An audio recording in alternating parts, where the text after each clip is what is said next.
Ukraine ভারতকে নিয়ে একটা বড় সিদ্ধান্ত নিয়েছে, যা থেকে পরিষ্কার হয়ে যায় ইউক্রেন আগত সপ্তাহে ভারতকে নিয়ে নিজের চিন্তাভাবনায় বড় রকমের পরিবর্তন আনতে পারে। এখন ভাবার বিষয় হলো ভারত আচমকা এমন কি করে দিয়েছিল। তো বিষয়টা হলো ইউক্রেনের এই পদক্ষেপের পেছনে এই সমালোচনাকে নিয়ে ভারতের মনোভাব রয়েছে। রাশিয়া ইউক্রেন যুদ্ধ যখন শুরু হয়েছিল ওই সময় আপনি দেখেছিলেন যে ইউক্রেনের অনেক লিডার্স, তাদের বিদেশ মন্ত্রী এবং স্বয়ং প্রেসিডেন্ট ভ্লাদিমির জেলেনস্কিও ভারতের কাছে সাহায্যের আবেদন করেছিল, কিন্তু ভারত রাশিয়ার সঙ্গ ছাড়েনি। আর ইউনাইটেড নেশনের মঞ্চে ভোটিং এর সময়ও রাশিয়ার বিরুদ্ধে ভোট একদমই দেয়নি। তারপর ভারত রাশিয়ার থেকে এনার্জি ইম্পোর্টও জারি রাখে, মানে ভারত রাশিয়ার থেকে ক্রুড অয়েল, ন্যাচারাল গ্যাস, কয়লা অনবরত কিনতে থাকে। ভারত রাশিয়ার সঙ্গে ট্রেডকে আটকায়নি। তারপর ইউক্রেনে যখন মনে হয় ভারত না তো নিজের লোকসান করবে আর না তো রাশিয়ার বিরুদ্ধে গিয়ে ইউক্রেনকে কোনো সহায়তা করবে, এর জন্য এরপর ইউক্রেন ভারতকে বলে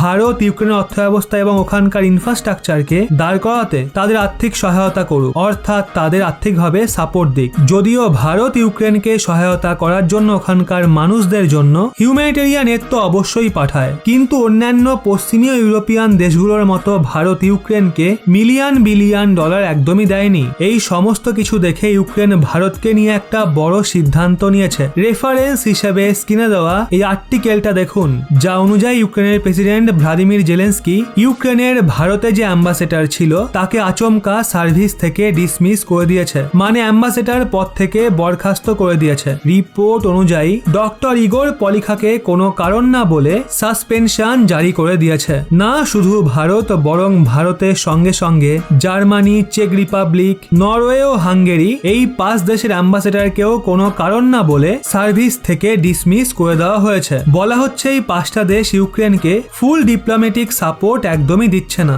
আর এখনো রাশিয়ার সঙ্গে জুড়ে রয়েছে। জার্মানি ও ইউক্রেনের মাঝেও এখন একটা টারবাইন নিয়ে মতবিরোধ হচ্ছে। আসলে রাশিয়ার সব থেকে বড় ন্যাচারাল গ্যাস প্রডিউসার কোম্পানি গ্যাসপ্রম মেইনটেনেন্সের জন্য টারবাইনকে কানাডায় পাঠিয়েছিল। রিপোর্ট অনুযায়ী এই টারবাইন জার্মানি ম্যানুফ্যাকচার করেছে, মানে জার্মানির কোম্পানি ম্যানুফ্যাকচার করেছে। এখন কানাডা তো রাশিয়াকে আবার টারবাইন দেবে, এর জন্য জার্মানি এক্ষেত্রে মাঝখানে পড়ে গেছে, আর সে কানাডাকে বলেছে রাশিয়ার গ্যাসপ্রমকেই টারবাইন ফেরত দিয়ে দেওয়া হোক, নয়তো এর ফলে রাশিয়ার যে ইউরোপীয় ইউনিয়নের দেশগুলোকে ন্যাচারাল গ্যাসের সাপ্লাই রয়েছে সেটা এফেক্ট পড়তে পারে। কিন্তু ইউক্রেন জার্মানির বিরুদ্ধে দাঁড়িয়ে গেছে, আর ইউক্রেন কানাডাকে আবেদন করেছে এই টারবাইন রাশিয়াকে ফেরত দিও না। এই বিষয়টার জন্য জার্মানি ও ইউক্রেন পুনরায় সামনাসামনি হয়েছে।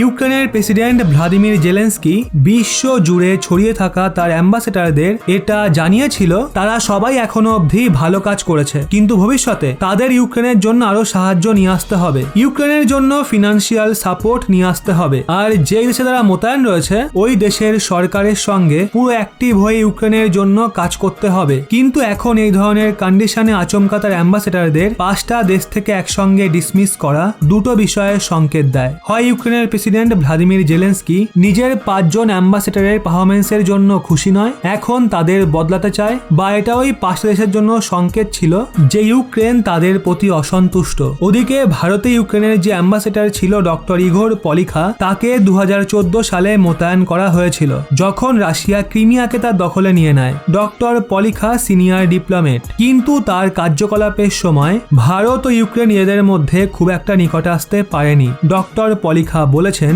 সেই সিদ্ধান্তের জন্য একদমই অবাক হয়নি, কারণ ভারতে সে 7 বছর ধরে রয়েছে। তবে যাই হোক, আপনাদের কি মনে হয় ভারতের কি উচিত ইউক্রেনকে এখন আর্থিক সহায়তা করা, হ্যাঁ নাকি না? নিচে কমেন্টে অবশ্যই জানান।